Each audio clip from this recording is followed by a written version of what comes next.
Good morning, students. In our previous lecture, we had been seen in lenses, lens and related concepts and their sign conventions, lens formula, magnification, power of lens, and combination of lenses.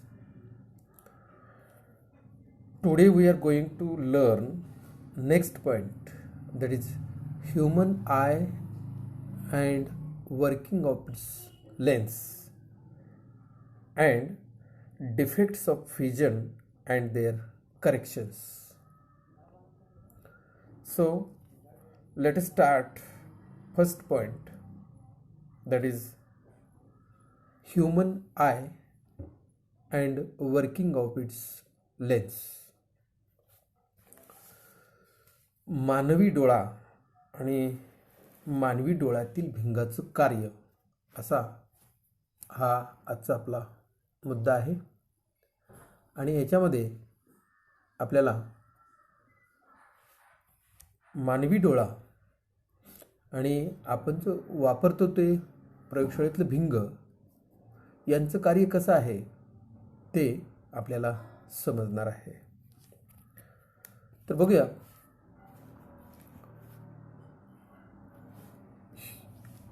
There is a very thin transparent cover, that is membrane, on human eye.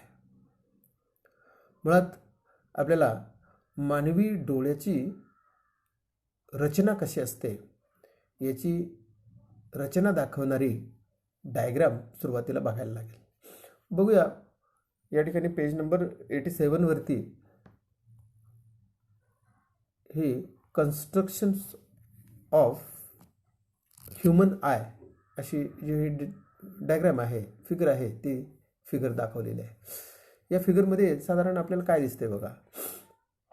Construction of human I, खालची 2 नंबरची आकृती. याच्यामध्ये डोळ्याची आतील रचना जशी दिसते, कोणकोणते भाग आहेत ते भाग या ठिकाणी दाखवलेले आहेत. सगळ्यात महत्त्वाचं म्हणजे याच्यामध्ये सर्वात बाहेरचं जे आवरण दिसतंय, सगळ्यात बाहेरचं ते कॉर्निया. बघा या ठिकाणी पारपटल ज्याला म्हणतात ते कॉर्निया, पारपटल सगळ्यात बाहेर आहे. आणि त्याच्या आतमध्ये मग या ठिकाणी आपल्याला आयरिस दिसतंय. त्याच्यानंतर आपल्याला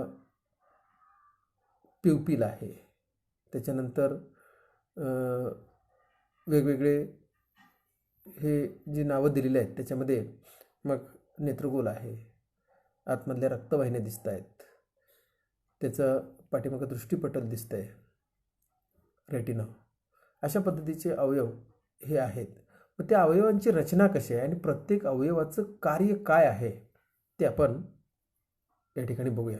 आकृती समोर असताना आपण ते बघूया. There is very thin transparent cover on the human eye. मानवी डोळ्याच्या सर्वात बाहेर असे एक पातळ पारदर्शक अशा पद्धतीचं आवरण असतं, मेम्ब्रेन असतं. And this is called cornea. त्याला म्हणतात कॉर्निया, ज्याला पारपटल असं मराठी नाव आहे. Light enters the I through it.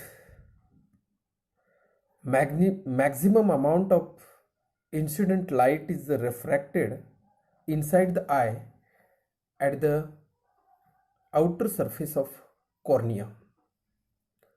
सूर्याचे जे प्रकाशकिरण आहेत ते प्रकाशकिरण याच कॉर्नियामधून आतमध्ये प्रवेश करतात आणि तिथून डोळ्यामध्ये प्रवेश करणाऱ्या जास्तीत जास्त अशा प्रकाशाचं अपवर्तन, रेफ्रॅक्शन करण्याचं काम हा पारपटल करतो. There is a dark fleshy screen behind the cornea. कॉर्नियाच्या म्हणजेच पारपटलाच्या मागं एक काळ्या रंगाचा मांसल असा पडदा असतो. या डायग्राममध्ये साधारण आपल्याला दिसतोय बघा, ग्रे कलरचा आहे. आणि हा जो पडदा आहे त्याला म्हणतात, इट इज कॉल्ड आयरिस, बुबुळ. हे आयरिस ग्रे कलरचं दिसतं इथं, आणि वरची जी आकृती आहे त्याच्यामध्ये ते निळसर रंगाचं दिसतंय. वेगवेगळ्या माणसामध्ये हे आयरिस वेगवेगळं असू शकतं. आता the colour of the iris is different for different people. वेगवेगळ्या व्यक्तीमध्ये या आयरिसचा रंग, या बुबुळाचा रंग हा वेगवेगळा असतो.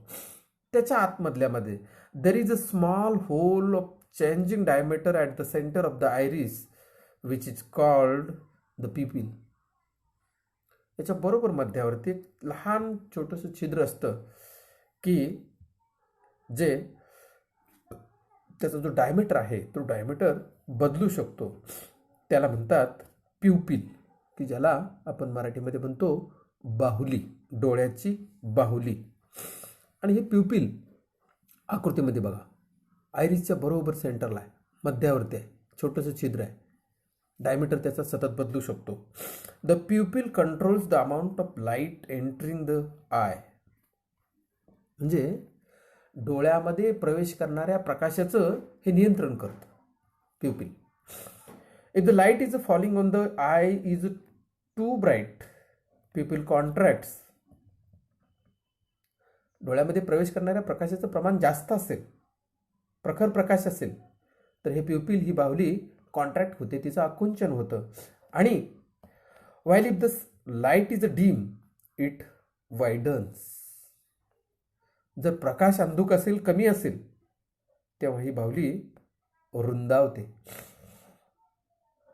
म्हणजे डोळ्यात येणाऱ्या प्रकाशाचं नियंत्रण करण्यासाठी हे प्युपिल म्हणजेच डोळ्याची बाहुली असते. On the surface of the iris there is a bulge of a transparent layer. याच्या पृष्ठभागावर, आयरिसच्या पृष्ठभागावर आपल्याला एक फुगवटा दिसतो. ट्रान्सपरंट, पारदर्शक असा फुगवटा या ठिकाणी असतो. देर is a double convex transparent crystalline lens just behind the pupil. या डोळ्याच्या बाहुलीच्या अगदी लगत मागे एक ट्रान्सपरंट असा फुगवटा, बल्जिंग या ठिकाणी दिसतंय, आणि ते आहे double convex transparent crystalline lens. आकृतीमध्ये बघा, बरोबर मध्यावरती क्रिस्टलाइन लेन्स असं नाव त्या ठिकाणी त्याला दिलेलं आहे.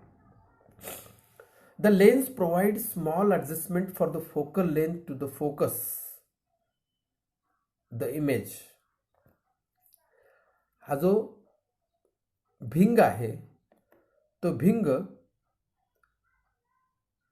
त्याला त्याची जी फोकस आहे तिच्यामध्ये थोडीफार ॲडजस्टमेंट होऊ शकते. This lens creates real and inverted image of the object on the screen inside the eye. या नेत्रभिंगावर पडलेले प्रकाशकिरण जेव्हा त्यांचं अपवर्तन होऊन ते डोळ्यामध्ये प्रवेश करतात, डोळ्यातील भिंगातून प्रवेश करतात, तेव्हा वास्तव आणि उलटी प्रतिमा ही डोळ्याच्या मागील बाजूच्या असणाऱ्या दृष्टीपटलावरती तयार होते. हे दृष्टीपटल असतं कुठं? हा पडदा असतो कुठं? This screen is made of a light sensitive cells and is called retina. हा जो पडदा आहे, हा पडदा प्रकाश संवेदनशील अशा पेशींचा बनलेला असतो आणि त्याला म्हणतात दृष्टीपटल. These cells get excited when light falls on them and generate electric signals. प्रकाश संवेदी हे जे सेल्स आहेत, हे पेशी आहेत, या प्रकाशामुळे जेव्हा उत्तेजित होतात तेव्हा त्या पेशी ज्या आहेत त्या विद्युत संकेत निर्माण करतात. प्रकाशामुळं जेव्हा ह्या उत्तेजित होतात तेव्हा विद्युत संकेत निर्माण करतात. आणि हे जे विद्युत संकेत आहेत, हे जे इलेक्ट्रिक सिग्नल्स आहेत, the signals are conveyed to the brain through optic nerve. हे विद्युत संकेत मज्जातंतूद्वारे मेंदूकडे पाठवले जातात. लॅटर त्याच्यानंतर the brain analyse these signals and convert them in such a way that we perceive the object as they actually are. हे जे सिग्नल्स आहेत जेव्हा मेंदूकडे पाठवले जातात तेव्हा मेंदू त्याचं ॲनालिसिस करतो. मेंदू हे त्याचं विश्लेषण करतो आणि त्याचं अशा पद्धतीनं आकलन करतो की ती वस्तू जशी आहे तसं आकलन मग मेंदूला होतं आणि त्याची प्रतिमा डोळ्याला समोर दिसते. असे ही मेंदूची रचना, अंतर्गत रचना आहे. आता या डोळ्याच्या साहाय्यानं आपण वस्तूची प्रतिमा पाहतो तेव्हा वस्तू काही सगळ्या एकाच अंतरावर नसतात. काही लांब दूरवरच्या वस्तू असतात, काही जवळच्या वस्तू असतात, काही मिडियम अंतरावरच्या वस्तू असतात. मग ह्या सगळ्या वस्तू आपण नीटपणे पाहू शकतो, त्यांची स्पष्ट प्रतिमा आपण बघू शकतो. मग हे कसं आहे तर डोळ्यामध्ये एक समायोजन शक्ती आहे, ॲडजस्टमेंट पॉवर आहे. त्या पॉवरचा उपयोग डोळा कसा करतो तर या ठिकाणी आता आपल्याला बघूया पुढच्या पानावर. While seeing object at large infinite distance, the lens of the eye become flat and its focal length increases as shown in figure 7.2a. म्हणजे जेव्हा आपण जास्त अंतरावरची, अनंत अंतरावरची वस्तू बघतो तेव्हा डोळ्यातील जे नेत्रभिंग आहे ते फ्लॅट होतं, चपटं होतं आणि त्याचं जे नाभी अंतर आहे हे वाढतं. म्हणजे हा बदल कसा झाला बघा. जेव्हा लांबची वस्तू आहे ती बघण्यासाठी भिंग चपटं होतं, त्याचं नाभी अंतर वाढतं. त्याच्या आकृतीमध्ये आपण बघू शकतो. ही 7.12 आकृती बघा. त्यातली पहिली ए डायग्राम. दूरवरून येणाऱ्या प्रकाश किरणांचे दोनच किरण दाखवलेत आणि तेव्हा भिंग या ठिकाणी काय झाले, फ्लॅट झाल्याचं दिसतंय, चपट झाल्याचं दिसतंय. लेन्स बिकम फ्लॅट असं म्हटलंय आणि त्याची दृष्टीपटलावरती बरोबर प्रतिमा तयार झाली आहे. त्याच्यानंतर while seeing near by object the lens become more rounded and it's focal length decreases as shown in part B of the figure number 7.12. This way we can see object clearly irrespective of their distance. दुसऱ्या आकृतीमध्ये काय दिसतंय तर दुसऱ्या आकृतीमध्ये जेव्हा वस्तू जवळ असते, जवळची वस्तू आपण जेव्हा पाहतो तेव्हा जवळच्या वस्तूकडून येणारे प्रकाश किरण हे जेव्हा डोळ्यातली भिंगावर पडतात तेव्हा ते भिंग हे मोर राउंडेड, ते आणखी गोलाकार बनतं. म्हणजे या ठिकाणी आपल्याला ते फुगीर बनतं आणि त्यामुळं त्याचं जे नाभी अंतर आहे, फोकल लेंथ आहे त्याची, ही कमी होते आणि एकूणच तिची वस्तूची जी प्रतिमा आहे, त्या जवळच्या वस्तूची प्रतिमा आहे, ती दृष्टीपटलावरती बरोबर तयार होते. बी डायग्राममध्ये आपल्याला दिसतंय लेन्स बिकम राउंडेड आणि त्याची जी इमेज आहे ती इमेज सुद्धा दृष्टीपटलावरती या ठिकाणी बरोबर तयार होते. म्हणजे वस्तू जवळची बघायची असू दे किंवा लांबची बघायची असू दे, या ठिकाणी डोळा त्याचं समायोजन करतो. तर ही जी शक्ती आहे, ही जी कॅपॅसिटी आहे, त्याला अकोमोडेशन पॉवर असं म्हणतात. पुढं बघूया. The capacity of the lens to change its focal length as per need is called its power of accommodation.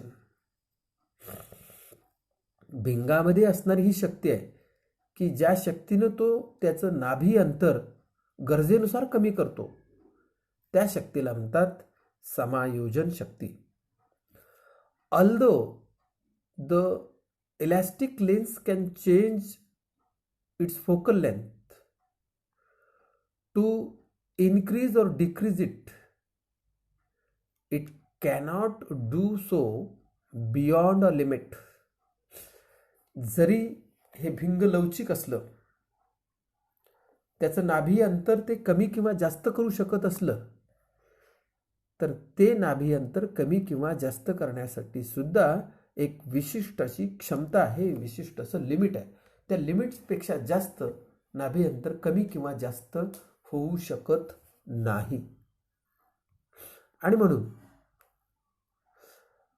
एखादी वस्तू जेव्हा आपण दूरवरची असेल किंवा अंधारातली असेल तर ती का बघू शकत नाही, तर नाभी अंतर बदलण्यासाठी सुद्धा एक विशिष्ट लिमिट आहे आणि त्या लिमिटच्या, त्या विशिष्ट मर्यादेच्या पेक्षा जास्त नाभी अंतर कमी होऊ शकत नाही. त्याच्यानंतर डोळ्यासंबंधी पुढची माहिती आहे. The minimum distance of an object from a normal I at which it is clearly visible without stress or on the I, it is called minimum distance of distinct vision. आता काही ठराविक अंतरावरच्या वस्तू आपण पाहू शकतो. मग किती अंतरावरच्या वस्तू आपण पाहू शकतो, तर यासाठी एक विशिष्ट अशी मर्यादा आहे. आणि ही मर्यादा म्हणजे एखाद्या निरोगी डोळ्यापासून ज्या कमीत कमी अंतरावर वस्तू ठेवली तर ती स्पष्ट दिसते, डोळ्याला कुठल्याही प्रकारचा ताण येत नाही, अशा अंतराला सुस्पष्ट दृष्टीचं लघुत्तम अंतर असं म्हटलेलं आहे. The minimum distance of an object from a normal I at which it is clearly visible without stress on I is called. म्हणजे ज्या कमीत कमी अंतरावर वस्तू असताना ती स्पष्ट दिसते, कुठल्याही प्रकारच्या डोळ्यावर ताण येत नाही, अशा अंतराला सुस्पष्ट दृष्टीचं लघुत्तम अंतर असं म्हणतात. आणि हे जे ठिकाण आहे, the position of the object at this distance is called the near point of the I. For a normal I the near point is at 25 centimetre. हे जे ठिकाण आहे की ज्या ठिकाणावर वस्तू कमीत कमी अंतरावर ठेवल्यानंतर आपल्याला दिसते, त्याला म्हणतात निकट बिंदू, नियर पॉइंट. आणि मानवी डोळ्यासाठी हा निकट बिंदू जो आहे, हा जो नियर पॉइंट आहे, तो 25 सेंटीमीटर अंतरावरती असतो. आणि दूरवरच्या वस्तूच्या बाबतीत the farthest distance of an object from a human I at which it's clearly visible without stress on the eye is called farthest distance of distinct vision. म्हणजे डोळ्यापासून ज्या जास्तीत जास्त अंतरावर वस्तू ठेवलेली असताना ती स्पष्ट दिसते, डोळ्याला कुठल्या प्रकारचा ताण येत नाही, अशा अंतराला म्हणतात सुस्पष्ट दृष्टीचं अधिकतम अंतर. आणि ज्या ठिकाणावर वस्तू, हे जे वस्तूचं स्थान आहे, वस्तूच्या या स्थानाला डोळ्याचा दूरबिंदू असं म्हणतात. आणि मानवी डोळ्यासाठी हा जो दूरबिंदू आहे, तो दूरबिंदू हा अनंत अंतरावरती असतो. म्हणजे या ठिकाणी near point and far point, निकटबिंदू आणि दूरबिंदू. त्याच्यानंतर आपण याच्यामध्ये काय पाहिलं, तर minimum distance of distinct vision, सुस्पष्ट दृष्टीचं लघुत्तम अंतर आणि farthest distance of distinct vision, सुस्पष्ट दृष्टीचं अधिकतम अंतर, या 4 संकल्पना आपण याच्यामध्ये बघितल्या. आणखी एक माहिती डू यू नो मध्ये आहे, बघूया. The eyeball is approximately spherical and has a diameter of about 2.4 centimetre. मानवी डोळ्याचा जो नेत्रगोल आहे त्या नेत्रगोलाचा व्यास साधारणपणे 2.4 सेंटीमीटर इतका असतो. The working of lens in human I is extremely important. डोळ्यातील मानवी डोळ्यामधील जो भिंग आहे त्या भिंगाचं कार्य हे अतिशय महत्त्वाचं आहे. The lens can change its focal length to adjust and see object at a different distance. निरोगी डोळ्याकरता डोळ्यातील जी स्नायू आहेत ते शिथिल असताना डोळ्यातील भिंगाचं नाभी अंतर हे साधारण किती असतं? तर the lens can change its focal length to adjust and see object at a different distance in a relaxed state. The focal length of healthy eye is 2 centimeter. एका निरोगी डोळ्यासाठी हे भिंगाचं अंतर जे नाभी अंतर आहे ते 2 सेंटीमीटर असतं आणि डोळ्याच्या भिंगाचा जो दुसरा नाभी बिंदू आहे, the other focus of the eye is on the retina. तो असतो डोळ्यातील पडद्यावरती. त्याच्यानंतर पहिला मुद्दा संपल्यानंतर त्याच्यावरती 1-2-3 प्रश्न आहेत की ज्या 2-3 प्रश्नांचा विचार आपण या ठिकाणी करूया. Try this. Try to read a book keeping it very far from your eyes. म्हणजे पुस्तक डोळ्यापासून दूर अंतरावर ठेवून वाचण्याचा प्रयत्न करा. लगेच दुसरा प्रश्न आहे, try to read a book keeping it very close to your eye. पुस्तक डोळ्याच्या अगदी जवळ ठेवून वाचण्याचा प्रयत्न करा. तिसरा प्रश्न आहे, try to read a book keeping it at a distance of 25 centimetre from your eyes. At which distance, at which time you see the alphabets clearly. Why. 25 centimetre अंतरावर पुस्तक ठेवून सुद्धा वाचण्याचा प्रयत्न करा आणि कुठल्या वेळेला तुम्हाला ही पुस्तकातली जी अक्षर आहेत ते अक्षर स्पष्ट दिसतील आणि का. यापूर्वीच आपण बघितलं near point and far point. मानवी डोळ्यासाठी, एका निरोगी मानवी डोळ्यासाठी नियर पॉइंट जो आहे, जवळ वस्तू ठेवल्यानंतर ती सुस्पष्ट डोळ्याला ताण न येता बघते, आपल्याला दिसू शकते, ते अंतर आहे 25 सेंटीमीटर. आणि त्यामुळं 25 सेंटीमीटर इतक्या अंतरावरती वस्तू ठेवली तरच त्या वस्तूची सुस्पष्ट प्रतिमा मिळते. म्हणून पुस्तक डोळ्यासमोर 25 सेंटीमीटर अंतरावर धरल्यावरच त्यातली अक्षर आपल्याला स्पष्टपणे दिसतील. त्यावरती हा प्रश्न आहे. पहिला हा मुद्दा संपल्यानंतर आपण दुसरा मुद्दा बघूया, defect of vision and their corrections. दृष्टीदोष आणि त्यावरील उपाय. दृष्टीदोष म्हणजे काय? तर एखाद्या निरोगी व्यक्तीला जवळच्या लांबच्या वस्तू दोन्ही व्यवस्थित दिसतात, स्पष्ट दिसतात. पण काही वेळेला काही लोकांना, काही व्यक्तींना जवळची वस्तू स्पष्ट दिसत नाही, दूरची वस्तू सुद्धा स्पष्ट दिसत नाही. हा त्यांच्या डोळ्यातील दोष असतो. बघूया. Some people cannot see things clearly due to loss of accommodation power of the lenses in their eyes. म्हणजे काही लोकांना त्यांच्या डोळ्यातील समायोजन शक्ती, भिंगामध्ये जी समायोजन शक्ती असते, ही समायोजन शक्ती कमी झाल्यामुळं त्यांना वस्तू स्पष्ट दिसत नाही.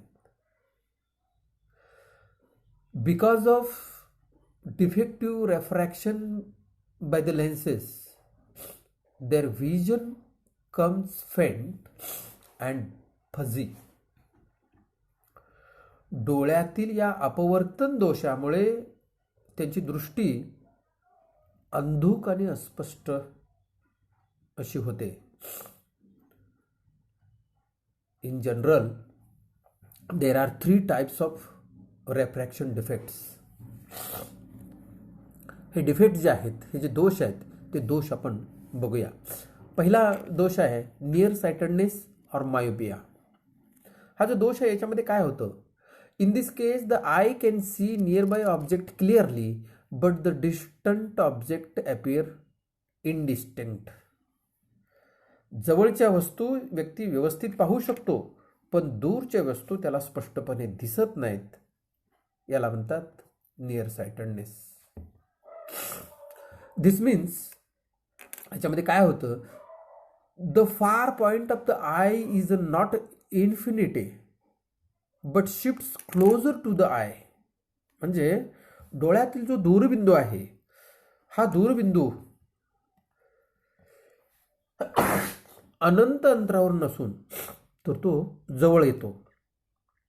आणि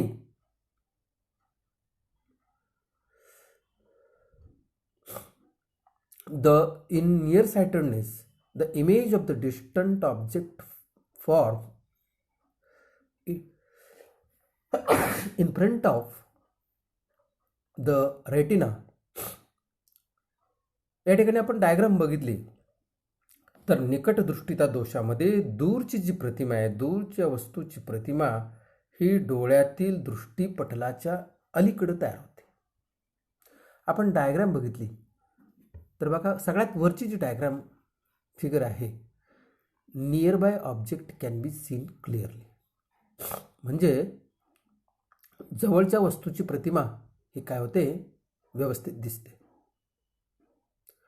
आणि जेव्हा दूरवरची वस्तू बघितली जाते,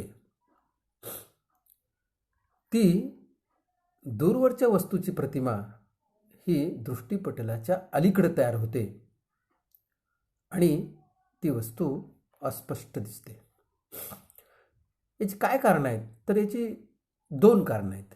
there are 2 reasons for this defect. पहिलं रिझन जे आहे, the curvature of the cornea and the eye lens increases. The muscles near the lens cannot relax so that the converging power of the lens remains large. म्हणजे डोळ्यामध्ये जे cornea आहे, पारपटल आहे, आणि जे नेत्रविंग आहे, आयलेन्स, यांची वक्रता जी आहे ती वाढते आणि त्याच्यामुळं भिंगाची जी अभिसारी शक्ती आहे, ती अभिसारी शक्ती जास्त होते. त्याच्यामध्ये जे मसल्स आहेत, हे मसल्स पाहिजे तेवढे रिलॅक्स होत नाहीत आणि कॉन्व्हर्जिंग पॉवर जी आहे, अभिसारी शक्ती जी आहे त्या लेन्सची, ही जास्त होते. हे पहिलं कारण. दुसरं कारण आहे, the eyeball elongates so that the distance between the lens and the retina increases. नेत्रगोल जो आहे, हा नेत्रगोल लांबट होतो. त्यामुळं डोळ्यामध्ये असणारे जे भिंग आहे, ते भिंग आणि दृष्टीपटल जो पाठीमागचा पडदा आहे, यांचं अंतर हे वाढतं आणि त्याच्यामुळे जी प्रतिमा आहे ती पडद्याच्या अलीकडे तयार होते. आता मग काय करता येईल, ह्या दोषाचं निराकरण कसं केलं जाऊ शकतं? This defect can be corrected by using spectacle with concave lens of proper focal length. योग्य नाभीय अंतर असलेल्या बहिर्गोल भिंगाच्या साह्यानं, बहिर्गोल भिंगाचा चष्मा वापरून हा दोष बरा करता येतो. काय होतं या भिंगाच्या साह्यानं? This lens diverge the incident ray and these diverged rays can be converged by the lens in the eye to form the image on the retina. हा भिंग किंवा हा चष्मा वापरल्यानंतर काय होईल, तर या चष्म्यातल्या भिंगामुळं प्रकाश किरणांचं पहिल्यांदा अपसरण होईल, डायव्हर्जन होईल, आणि मग ते डोळ्यातील भिंगापर्यंत पोचतात. नंतर काय होणार, तर डोळ्यामध्ये असणाऱ्या भिंगामुळं त्याचं अभिसरण म्हणजेच त्यांचं कॉन्व्हर्जन होईल आणि त्याची प्रतिमा डोळ्यावरील पडद्यावरती तयार होते. The focal length of convex lens is a negative. अंतर्गोल भिंगाचं नाभी अंतर हे आपल्याला ऋण असतं माहिती आहे. So a lens with negative power is required for correcting the near sightedness. म्हणूनच ऋणशक्ती असणारा जो भिंग आहे तो भिंग या निकटदृष्टीच्या दोषाच्या निराकरणासाठी वापरला जातो. The power of its lens is different for different eyes depending on the magnitude of their nearsightedness. म्हणजेच निकटदृष्टीता दोषाच्या डोळ्यासाठी हा जो ऋण शक्तीचा चष्मा जो वापरलेला असतो, दोष कोणता आणि किती प्रमाणामध्ये आहे हे प्रत्येक व्यक्तीमध्ये वेगवेगळं असतं. त्या दोषाच्या प्रमाणानुसार वेगवेगळ्या डोळ्यासाठी अंतर्गोल भिंगाची शक्ती ही वेगवेगळी असते आणि ती वापरली जाते. हा पहिला दोष झाला. या पहिल्या दोषामध्ये आपल्याला दिसतंय डायग्राम 7.13 याच्यामध्ये सगळ्यात खालची डायग्राम या ठिकाणी बघा, इथं करेक्शन केलेलं आहे. म्हणजे दूरवरून येणारी जी प्रकाश किरण आहेत ती 3 किरणं दाखवली. पहिल्यांदा ते अंतर्गोल भिंगावरती पडतायत, तिथं त्याचं पहिल्यांदा डायव्हर्शन झालेलं आहे, अपसरण झालेलं आहे, आणि अपसरणातून बाहेर पडलेले हे किरण मग डोळ्यातल्या भिंगावरती पडतात, तिथं त्यांचं कॉन्व्हर्जन होतं आणि दृष्टीपटलावरती बरोबर त्याची प्रतिमा तयार होते. पहिल्या दोषानंतर दुसरा दोष बघा, फार साइटेडनेस ऑर हायपरमेट्रोपिया, ज्याला दूरदृष्टीता असं म्हणतात. या दोषामध्ये बरोबर त्याच्या उलट. In this defect human I can see distinct object clearly but not see the near by object distinctly. दूरवरच्या वस्तू व्यवस्थित पाहू शकतात पण जवळची वस्तू मात्र नीट बघू शकत नाहीत. This means that the near point of the eye is no longer at 25 centimetre but shifts farther away. आता या ठिकाणी आपल्याला काय दिसतं, डोळ्याचा जो निकटबिंदू आहे तो 25 सेंटीमीटर अंतरावर न राहता तो दूर जातो आणि मग डोळ्यात जी वस्तू आहे जवळच्या वस्तूची प्रतिमा डोळ्यातील दृष्टीपटलाच्या माग तयार झाल्याची आपल्याला या ठिकाणी दिसणार आहे. As shown in figure 7.14, the image of nearby object gets formed behind the retina. याच्यामुळे होतं काय, तर वस्तूची प्रतिमा आहे ती रेटिनाच्या पाठीमागे तयार झाल्याची दिसेल. लांबचं दिसतं आणि जवळचं दिसत नाही.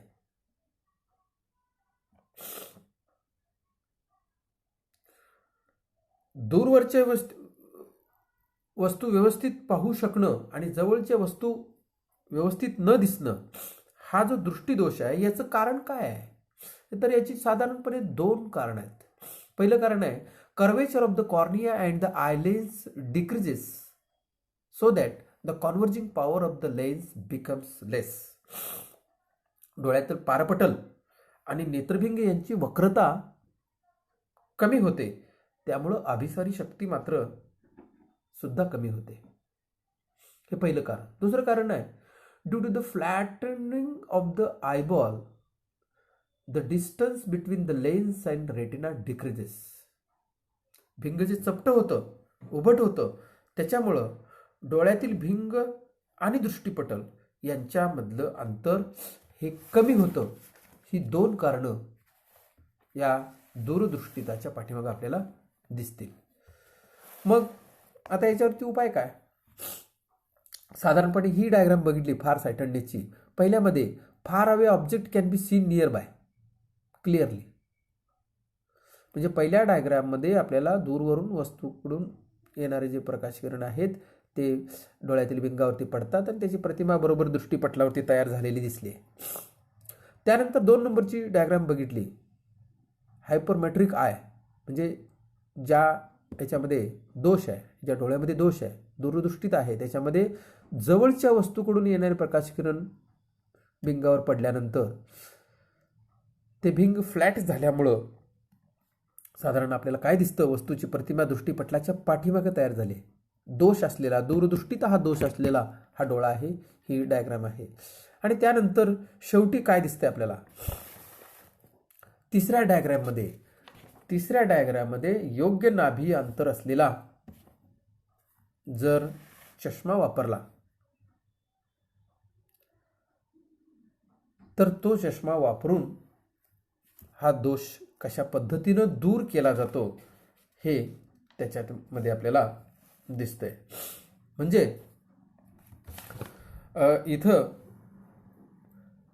योग्य नाभी अंतर असलेला बहिर्गोल चष्मा वापरून हा दोष घालवला जातो.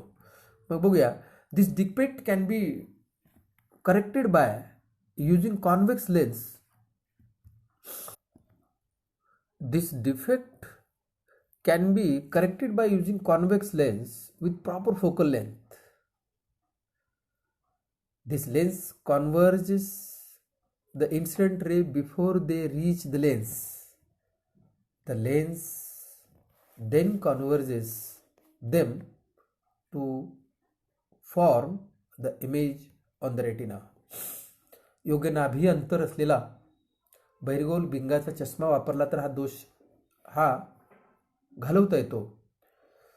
या भिंगामुळे काय होतं तर भिंगावर पडणारे जे प्रकाश किरणे आहेत त्यांचं अभिसरण होतं आणि अभिसरण होऊन मग ते डोळ्यातल्या भिंगावरती पोहोचतात आणि डोळ्यातलं भिंग त्यांचं परत अभिसरण करून पडद्यावरती योग्य अशा ठिकाणी त्याची प्रतिमा तयार होते. The focal length of the convex lens is positive.